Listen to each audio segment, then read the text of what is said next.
كالذين آذوا موسى فبرأه الله مما قالوا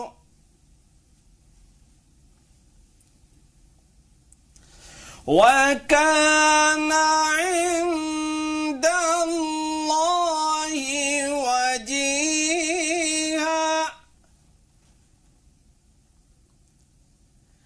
يا أيها الذين آمنوا اتقوا الله وقولوا قولا سديدا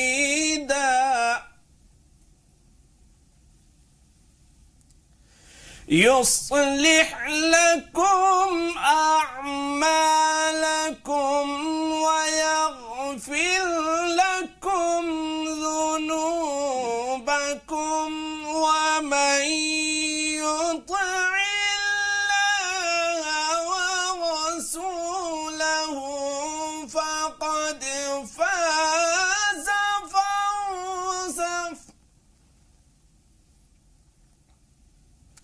ومن يطع الله ورسوله فقد فاز فوزا عظيما.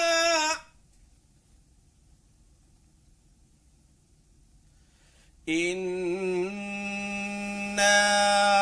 عرضنا الأمانة على السماوات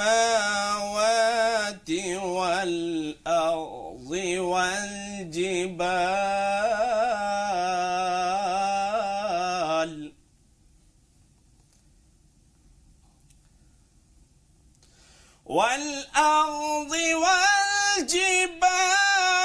فأبين أن يحملنها وأشفقن منها وحملها الإنسان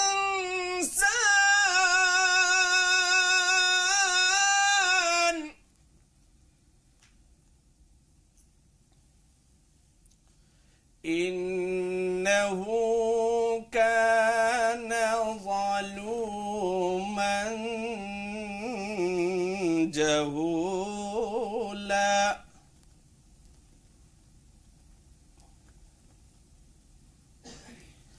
ليعذب الله المنافقين والمنافقات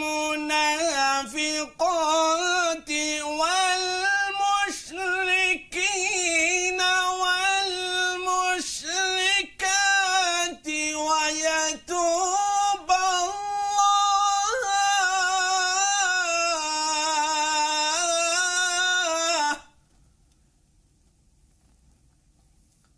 ويتوب الله على المؤمنين والمؤمنات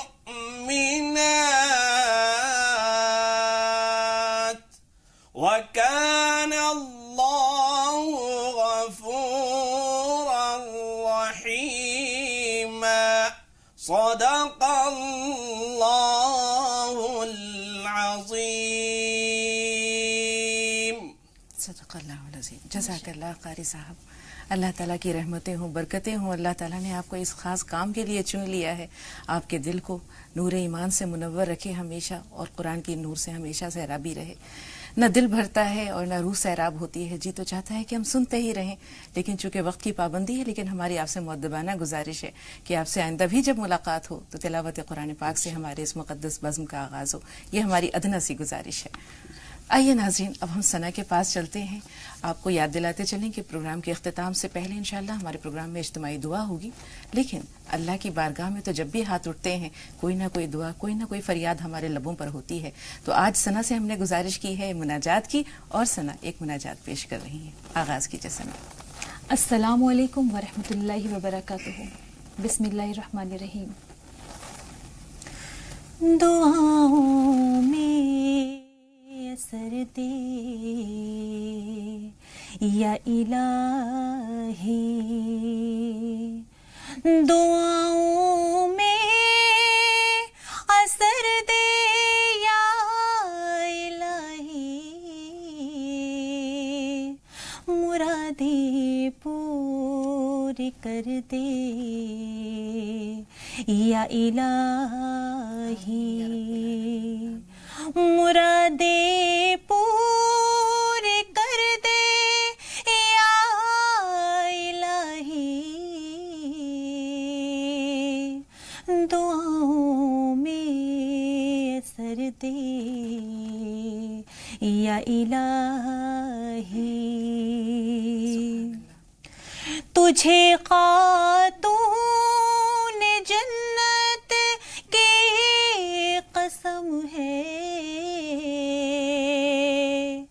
تجھے خاتون جنت کی قسم ہے، قناعت کے ثمر دے یا الہی، قناعت کے ثمر دے یا الہی، مرادیں پوری کر دے یا الہی. جو قیدی قید غم میں مبتلا ہے، جو قیدی قید غم میں مبتلا ہے، انہیں آزاد کر دے یا الہی، انہیں آزاد کر دے یا الہی، دعاؤں میں اثر دے یا الہی. مسلمان جو ابھی تک سو رہے ہیں، مسلمان جو ابھی تک سو رہے ہیں، انہیں بیدار کر دے یا الہی، انہیں بیدار کر دے یا الہی، مرادیں پوری کر دے یا الہی. دلوں کو سیر کر دے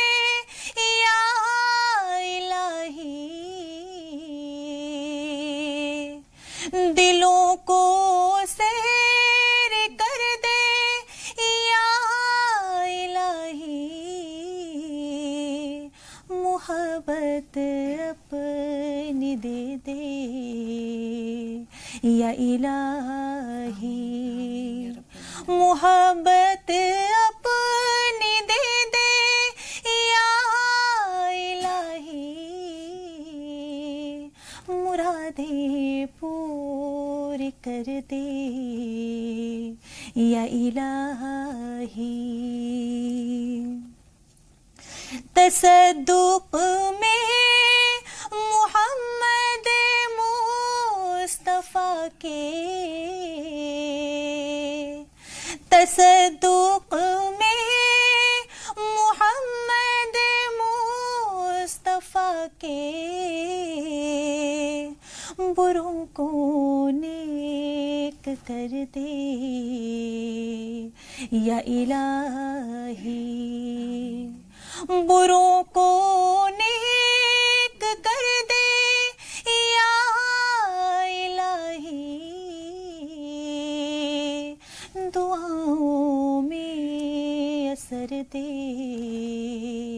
یا الہی، مرادیں پوری کر دے یا الہی، مرادیں پوری کر دے یا الہی۔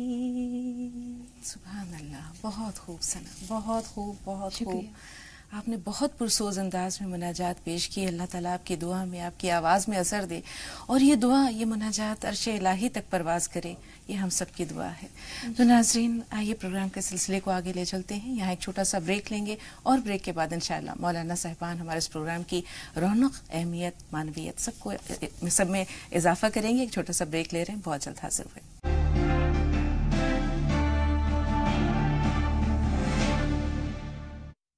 ناظرین، وقفے کے بعد ایک بار پھر آپ سب کا استقبال ہے۔ یہ پروگرام کے سلسلے کو آگے لے چلتے ہیں اور آپ کو اپنے اسٹوڈیو میں موجود مہمانوں سے روبرو کراتے ہیں۔ آپ سب کی طرف سے اور اپنی طرف سے پرتپاک خیر مقدم کریں گے۔ مولانا مفتی ڈاکٹر سعد مشتاق صاحب، آپ کا پرتپاک خیر مقدم ہے۔ اسی طرح آپ کا بھی استقبال ہے مولانا نزاکت حسین صاحب، پرتپاک خیر مقدم ہمارے دونوں مہمانوں کا تمام ناظرین کی طرف سے۔ تو ناظرین، آئیے اپنے موضوع کی جانب بڑھتے ہیں، اور آج کا جو موضوع ہے وہ ہے نماز تراویح کی اہمیت اور فضیلت۔ ناظرین، اللہ تعالیٰ نے امت محمدیہ صلی اللہ علیہ وآلہ وسلم کو جو خاص تحفے عنایت کیے ہیں، ان میں سے ایک اہم ترین تحفہ نماز تراویح بھی ہے، اور یہ لفظ ترویحہ سے مشتق ہے۔ رسول پاک صلی اللہ علیہ وسلم کا ایک قول مبارک ملتا ہے، آپ کی ایک حدیث ملتی ہے، جس میں رمضان المبارک کی راتوں میں قرآن پاک پڑھنے یا قیام اللیل میں قرآن پاک پڑھنے کی فضیلت ملتی ہے۔ اس کا ذکر کرتے ہوئے رسول پاک صلی اللہ علیہ وسلم نے فرمایا کہ من قام رمضان ایمانا واحتسابا غفر له ما تقدم من ذنبه، کہ جس نے رمضان مبارک کی راتوں میں قیام کیا، اس کے لیے پچھلے اس کے تمام گناہ بخش دیے جاتے ہیں۔ تو قیام کی جو صورت ہے، اس میں ہم دیکھتے ہیں کہ قرآن پاک پڑھا جاتا ہے۔ یہ اللہ کا وہ کلام ہے کہ جس کے ہر لفظ پہ کئی گنا ثواب ملتا ہے، اور رمضان مبارک میں تو یہ اجر و ثواب بڑھا دیا جاتا ہے۔ رسول پاک نے اپنی زندگی میں 3 راتوں میں مسجد نبوی میں نماز تراویح کا اہتمام کروایا، لیکن اس کے بعد صحابہ کے ذوق و شوق کو دیکھتے ہوئے کہ کہیں ایسا یہ خیال آیا کہ امت محمدی صلی اللہ علیہ وسلم پر یہ فرض نہ ہو جائے، آپ نے اس 3 دن کے بعد اسے روک دیا۔ اب صحابہ کا جو ذوق و شوق تھا، وہ پوری رات انتظار کرتے رہے کہ رسول پاک صلی اللہ علیہ وسلم مسجد میں تشریف لائیں گے اور نماز ادا کی جائے گی، لیکن رسول پاک صلی اللہ علیہ وسلم مسجد میں نہیں آئے۔ انفرادی طور پر اس سلسلہ جاری رہا، اجتماعی طور پر بھی سلسلہ جاری رہا، دور صدیقی میں بھی سلسلہ جاری رہا، لیکن حضرت عمر فاروق نے صحابہ کے ذوق و شوق کو دیکھتے ہوئے 20 رکعت پر تمام جو نمازی تھے ان کو حضرت ابی بن کعب کی اقتداء میں نماز تراویح کا باضابطہ طور پر اس کا نظم کروایا۔ اور ایک مرتبہ حضرت علی کا یہ قول ملتا ہے کہ جب انہوں نے مسجد نبی کے پاس سے گزرتے ہوئے تلاوت قرآن پاک کی آواز سنی تو انہوں نے فرمایا کہ اللہ تعالیٰ حضرت عمر کی قبر کو نور سے بھر دے، جس طرح انہوں نے مساجد کو قرآن کے نور سے بھر دیا ہے۔ تو نماز تراویح کا جو اہتمام ہے رسول پاک صلی اللہ علیہ وسلم کے زمانے میں ہم دیکھتے ہیں۔ ابتدا میں مختصر طور پر ہم نے بیان کیا ہے، ہم چاہیں گے کہ آپ تفصیلی طور پر بیان کریں کہ کس طرح صحابہ کے ذوق و شوق کو دیکھتے ہوئے آپ نے اس کی اجازت مرحمت فرما دی، اور اپنے اپنے انداز میں سب نے اس سلسلے کو جاری رکھا دور فاروقی تک۔ نبی کریم علیہ الصلوۃ والسلام کی احادیث ہیں، اور بخاری نے ایک باب قائم کیا ہے، باب صلاۃ التراویح۔ اس کے تحت انہوں نے 6 حدیثیں بیان کی ہیں، اور جس حدیث کو میں سب سے پہلے ابراہیم نخعی اور عبد الرحمن بن عبد القاری کے نام سے ہے، اور حضرت ابو ہریرہ رضی اللہ تعالیٰ عنہ سے مروی ہے، عبداللہ بن مسعود رضی اللہ تعالیٰ عنہ سے حدیث مروی ہے، جس میں انہوں نے یہ فرمایا، سب سے پہلے جو لفظ آتا ہے کہ نبی کریم علیہ الصلوۃ والسلام نے کچھ دنوں کے بعد، ایسا نہیں کہ شروع ہی زمانے میں بلکہ کچھ دنوں کے بعد مسجد نبوی میں آپ نے قیام لیل شروع کیا، رات میں کچھ نمازیں شروع کی، تو وہاں پہ عبادت کے لیے اور بھی صحابہ کرام موجود تھے، تشریف فرما تھے، تو ان حضرات نے بھی نبی کریم علیہ الصلوۃ والسلام کے ساتھ وہ نماز میں شریک ہو گئے۔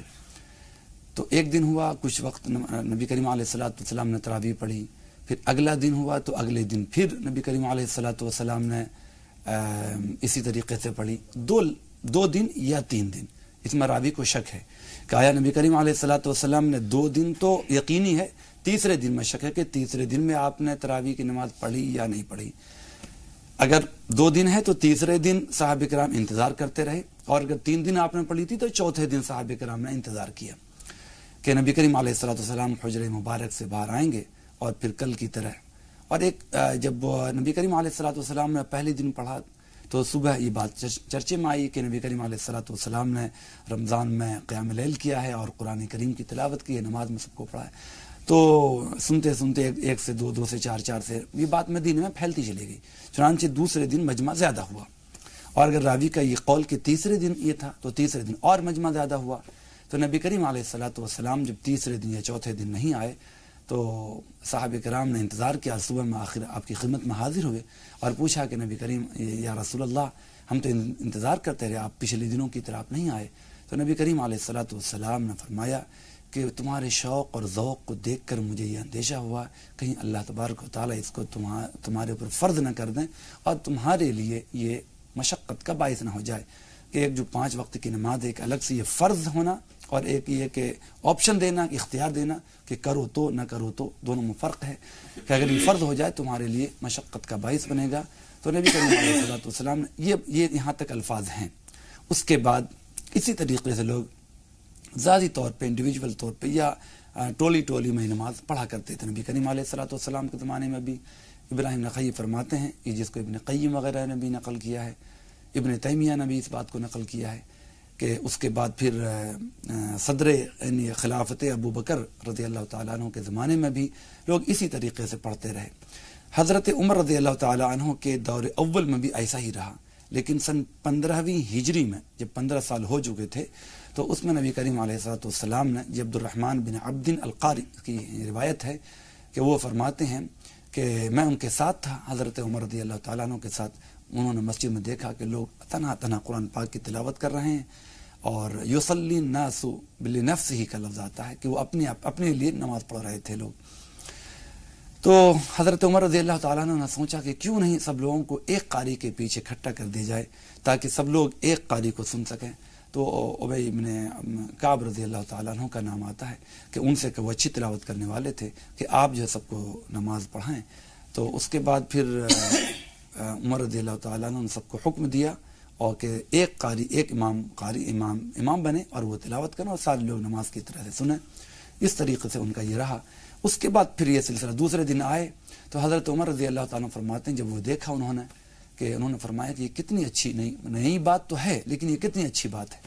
پھر اس کے بعد سے لے کر کے آج تک حضرت مسجد نبوی کے ایک بہت بڑے استاد، مسجد نبوی جو یونیورسٹی ہے مدینہ یونیورسٹی، اس کے ابن عطیہ بہت بڑے ایک رائٹر ہیں، انہوں نے بھی اس بات کی تاریخ لکھی ہے کہ مسجد نبوی کے بعد سے وہاں یہ سلسلہ چلتا رہا اور ڈسکنٹینیو، بالکل لگاتار یہ سلسلہ چلتا رہا اور آج تک وہ تراویح ہمارے یہاں جاری و ساری ہے۔ بالکل، اور ماشاءاللہ حرمین شریفین میں بھی 20 رکعت کا اہتمام ہوتا ہے اور وہ مساجد آج تک منور ہیں۔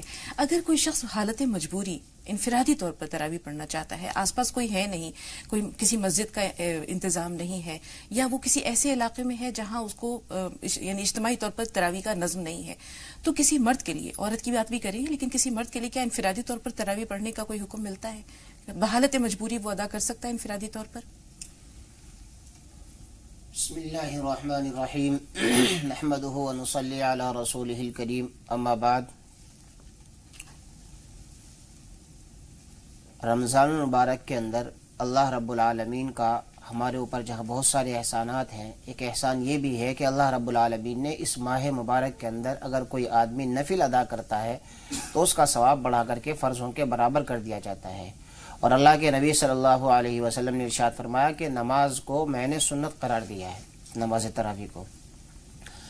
اللہ کے نبی صلی اللہ علیہ وسلم نے، جیسا کہ حضرت مولانا نے بیان فرمایا، اللہ کے نبی صلی اللہ علیہ وسلم نے 3 دن تک نماز تراویح پڑھائی اور چوتھے دن آپ علیہ السلام نے صحابہ سے فرمایا، کیونکہ بھیڑ زیادہ ہو گئی تھی، کہا کہ میں نے تمہارا شوق و ذوق دیکھا تو مجھے اندیشہ ہو گیا کہیں یہ نماز تمہارے اوپر فرض نہ ہو جائے، اس وجہ سے میں حجرے سے باہر نہیں آیا کہ پھر تم اس کے پڑھنے سے عاجز آ جاؤ۔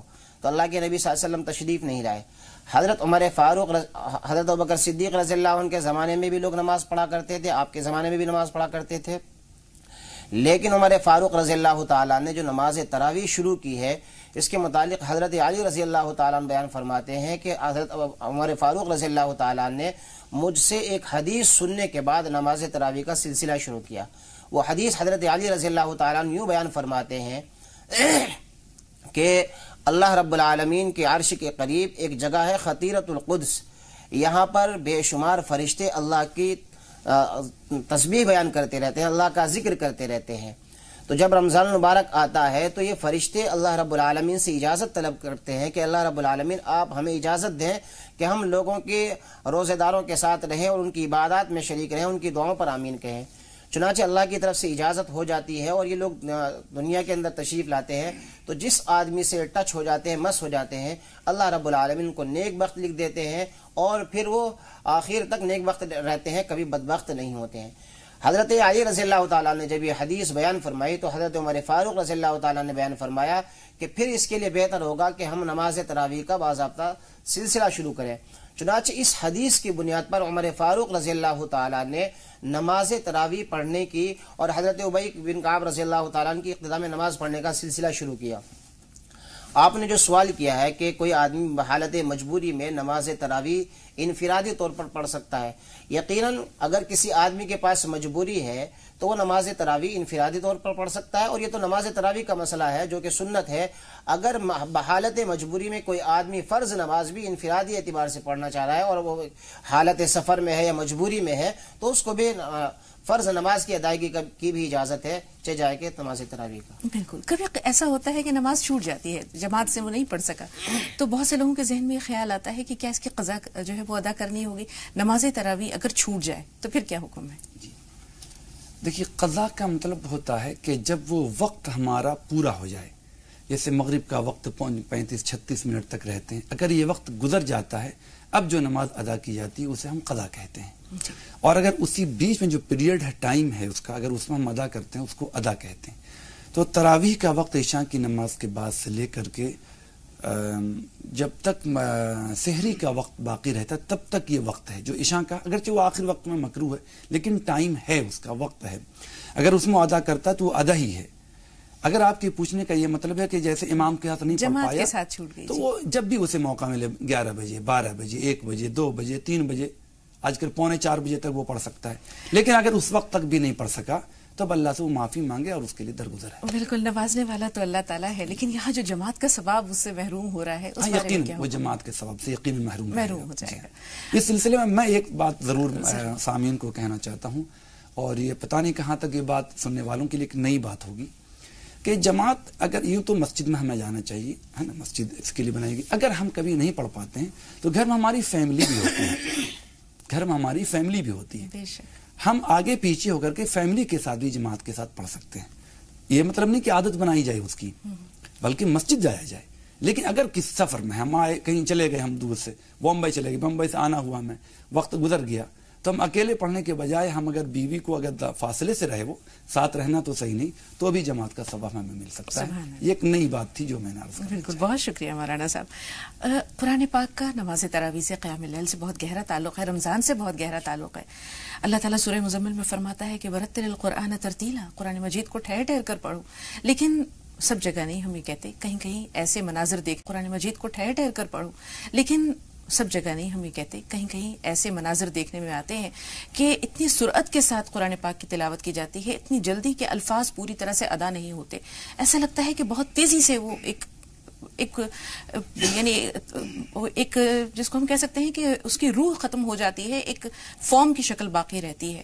تو اتنی تیز رفتاری سے کہ نہ تلاوت کا حق ادا ہو رہا ہے، نہ مفہوم سمجھ میں آ رہا ہے، تو یہ کتنا بڑا گناہ ہے، اور اس طرح کی تراویح کا کیا ثواب ہے؟ دیکھیے، اگر کسی جگہ پر نماز تراویح میں قرآن کریم کو تیز تیز پڑھا جا رہا ہے، تو تیز تیز پڑھنے کے اندر اگر اس کے الفاظ صحیح طریقے سے ہمیں سمجھ میں آ رہے ہیں، یعنی کہ قرآن کریم کو اللہ رب العالمین نے ترتیل کے ساتھ پڑھنے کا حکم دیا ہے، اگر وہ ترتیل سے تھوڑا تیز پڑھنے لگے لیکن وہ اس کے الفاظ ہماری سمجھ میں آ رہے ہیں، اور تو نماز ہماری درست ہو جائے گی. لیکن اتنی تیز تیز پڑھنا کہ جس سے الفاظ کٹ جائیں، حروف کی ادائیگی صحیح طریقے سے نہ ہو، تو اس طریقے سے قرآن کریم کی تلاوت کرنا حرام ہے.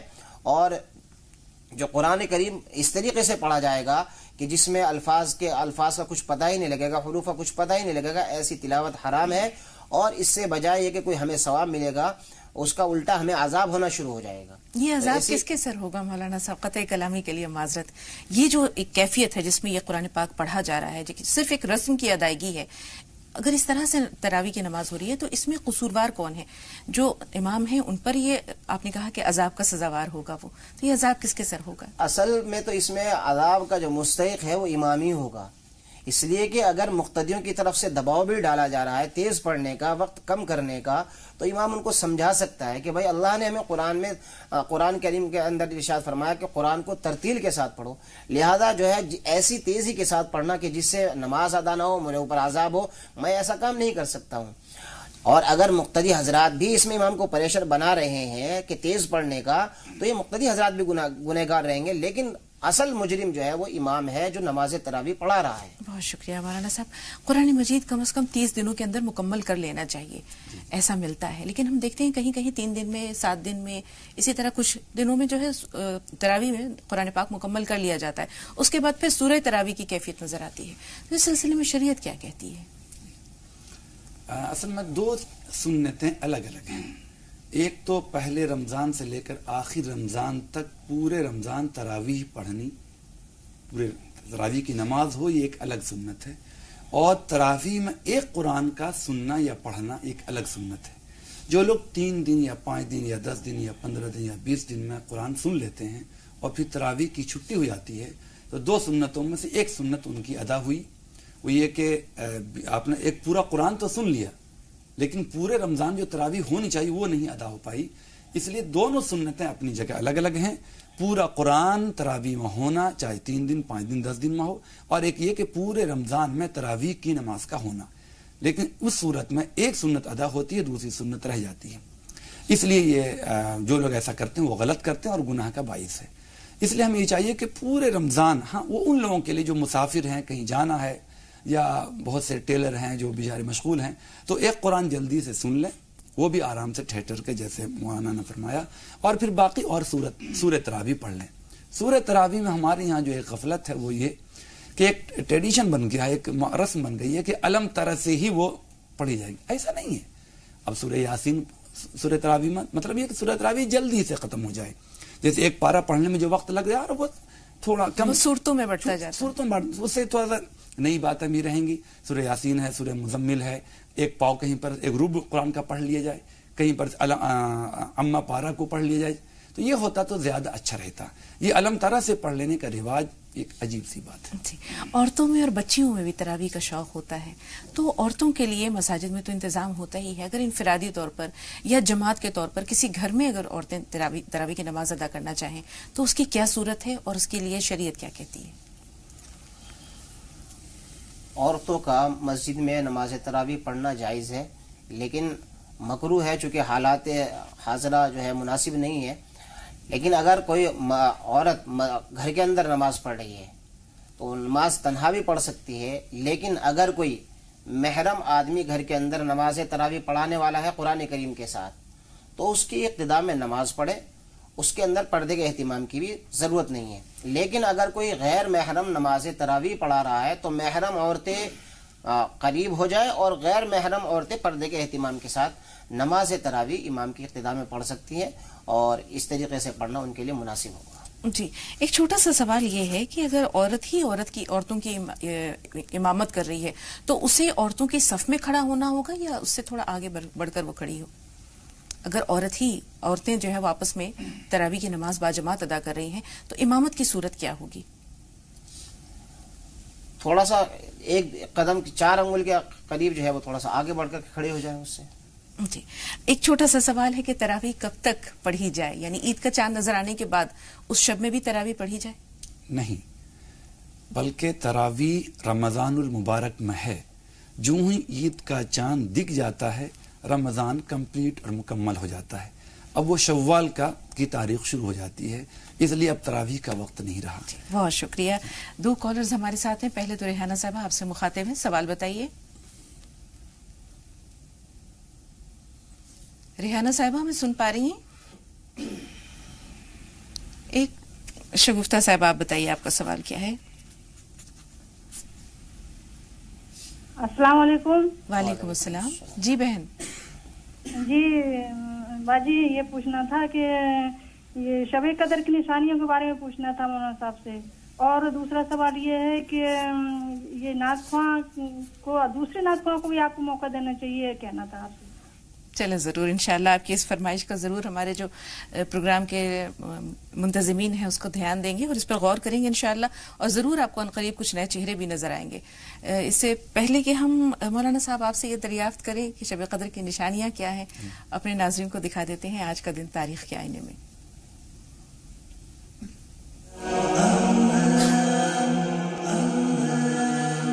رمضان. الحمدللہ رب العالمین والصلاة والسلام علی رسول الکریم وعلی آلہ وصحابہ اجمعین، اما بعد. فاعوذ باللہ من الشیطان الرجیم، بسم اللہ الرحمن الرحیم. آج 12واں روزہ ہے. آپ تمام لوگوں کو میری طرف سے 12ویں روزے کی مبارکباد. آپ لوگوں نے جتنا الحمدللہ 11 روزوں کا لطف اٹھایا ہے، اللہ کرے باقی کے جو آپ کے 18-19 روزے ہیں ان میں بھی اللہ بے پایا آپ کو رحمت اور برکت عطا فرمائے. مسند احمد کی ایک روایت کے مطابق 12 رمضان کو زبور نازل ہوئی ہے. 12 رمضان 1 ہجری کو حضور اکرم صلی اللہ علیہ وسلم نے مہاجر اور انصار صحابہ میں اخوت اور بھائی چارے کا رشتہ قائم کرایا. اس کے ساتھ ہی اسلام میں نسل پرستی کا جو معاملہ تھا وہ ختم کر دیا گیا. یہ جو مہاجر صحابہ تھے یہ بے سر و سامان جو ہے وہ مکے سے مدینہ پہنچے تھے، ان کے پاس کچھ نہیں تھا.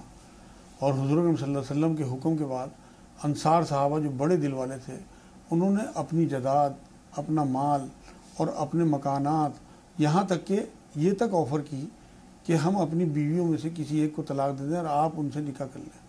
آپ یہ دیکھیے کہ ایسی مثال دنیا میں کسی طبقے میں، کسی قوم میں، کسی علاقے میں، کسی زمانے میں نہیں ملتی. یہ حضور اکرم صلی اللہ علیہ وسلم کی رحمت تھی کہ تمام صحابہ ان کے حکم پہ اس طرح سے گتھ مت ہو گئے کہ جیسے سالہ سال پرانے، اور ایک دوسرے کے ساتھ اس طرح بھائی چارے کا معاملہ کرنے لگے کہ جیسے وہ سالہ سال سے ایک دوسرے کے ساتھ رہتے ہوں. یہ اللہ رب العزت کی طرف سے ایسی محبت اور اخوت کا معاملہ ان کے دلوں میں پیوست کر دیا گیا کہ یہ رہتی دنیا تک اس کی مثال دی جاتی رہے گی. مشہور امام ابن زوجی کا انتقال 12 رمضان میں 597 ہجری میں ہوا تھا. یہ بغداد میں انتقال فرما گئے تھے. یہ بہت مشہور امام ہوئے ہیں اور محدث اور محرخ تھے. انہوں نے بہت ساری کتابیں لکھی ہیں. تمام دنیا میں ان کا نام آج بھی بڑے ادب اور احترام سے لیا جاتا ہے. مسلم شریف کی ایک روایت ہے کہ حضرت عائشہ رضی اللہ تعالیٰ عنہا سے روایت ہے کہ حضور اکرم صلی اللہ علیہ وسلم نے ایک بار یہ بات فرمائی ایک صحابی کے پوچھنے پر. جب انہوں نے پوچھا کہ حضور کیا سفر میں روزہ رکھتے ہیں، حضور اکرم صلی اللہ علیہ وسلم نے کہا کہ چاہے رکھو چاہے نہ رکھو. قرآن نے بھی آپ کو سفر میں روزہ نہ رکھنے کی چھوٹ دی ہے، جسے یہ کہا گیا ہے کہ بعد میں گنتی پوری کر لیں. حضور صلی اللہ علیہ وسلم نے ایک سفر میں اونٹ کے اوپر بیٹھ کے لوٹا پانی کا منگا کے تمام صحابہ کے بیچ میں روزہ توڑا تھا. یہ روایتوں سے ثابت ہے. ایک بار اور سفر میں تمام صحابہ کے ساتھ حضور صلی اللہ علیہ وسلم تھے. اس ٹائم راستے میں کچھ لوگوں کا روزہ تھا اور کچھ لوگ بے روزے دار تھے. تو ایک بہت بڑا پتھر جو ہے وہ راستے کو روکے ہوئے تھا. جو بے روزے دار صحابہ تھے انہوں نے اس پتھر کو توڑا، محنت کی، اور جو روزے دار صحابہ تھے وہ چھاؤں میں لیٹے رہے. جب حضور صلی اللہ علیہ وسلم کو یہ بات پتہ لگی کہ بے روزے دار صحابہ نے پتھر کو توڑا ہے، تو حضور صلی اللہ علیہ وسلم نے یہ بات فرمائی کہ آج بے روزے داروں پہ سبقت لے گئے. ایک بار اور ایک صحابی کے چاروں طرف جمگھٹا لگا ہوا تھا سفر کے دوران